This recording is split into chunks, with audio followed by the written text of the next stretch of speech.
கர்த்தருக்கு ஸ்தோத்திரம். சங்கீதம் 53:2. தேவனை தேடுகிற உணர்வுள்ளவன் உண்டோ என்று பார்க்க தேவன் பரலோகத்திலிருந்து மனுபுத்திரரை கண்ணோக்கினார்.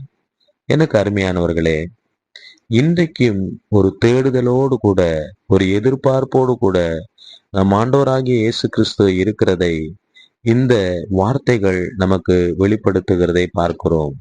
சங்கீதக்காரனாகிய தாவீது மூலமாக ஆவியானவர் தன்னுடைய ஆதங்கத்தை, தன்னுடைய எதிர்பார்ப்பை இங்கே வெளிப்படுத்துகிறதை பார்க்கிறோம்.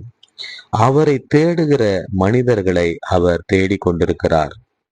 அப்படி தேடுகையில் அவர்கள் கண்டுபிடிக்கப்பட்ட பின்பு அவர்களை அவருடைய ராஜ்ய பணிக்காக, அவருடைய திட்டத்திற்காக அவர் வல்லமையாக பயன்படுத்தி அவருடைய நாமத்தை அவர் மகிமைப்படுத்துகிறார்.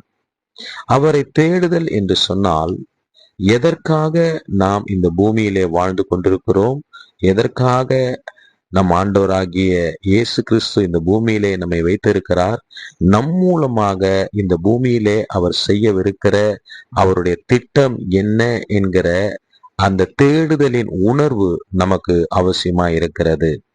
அவர் நமக்காக வந்து வாழ்ந்து மரித்து உயிர்த்தெழுந்து பரமேறி சென்று இன்றைக்கும் நமக்காக பரிந்து பேசி கொண்டிருக்கிறவராக, சீக்கிரத்திலே வரவிருக்கிறவராக, நம்மை அழைத்து கொண்டு போகவிருக்கிறவராக, நமக்கு நித்திய ஜீவனை கொடுக்கவிருக்கிறவராக காணப்படுகிறார்.